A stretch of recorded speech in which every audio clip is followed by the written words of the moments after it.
Okay, so currently in the state that we're in right now, there's a lot of talk about tariffs, as we mentioned, and obviously the bigger impact is mostly to our neighbors, Hmm. our biggest trading partners, Canada and Mexico, and we use them for different reasons. You know, Mexico is often to help reduce labor costs. Canada brings different technologies to the table, or whatever it is. How do you see this happen? You're changing the way we think about our supply chains and maybe plan for our supply chains as our two neighboring countries are dealing with some of these potential tariffs. Right. And I do think some of this is positioning, some of this is pure negotiating for a different purpose. For that aside, though, if tariffs get implemented, that money's got to go somewhere. And the most economic agreement is that it's going to end up being felt by the consumer at some point, which we've had tariffs in place for a long time, probably will.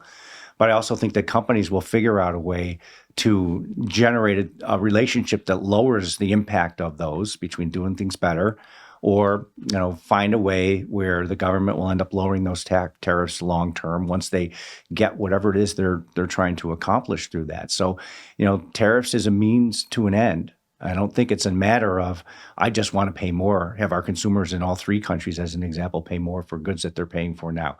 So there's other activities trying to be accomplished underneath that.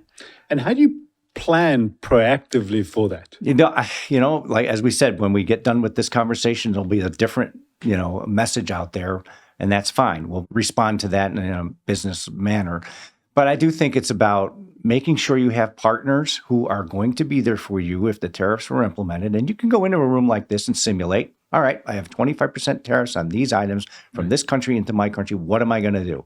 Here's the price that was paid. Here's the price that's going to be paid. How does that impact the third-party provider in between? How does it impact my manufacturing team? How does it impact what I do at retail? If I'm passing that along to a retailer in this country, what are they going to do with that? And map it out, and we'll figure it out.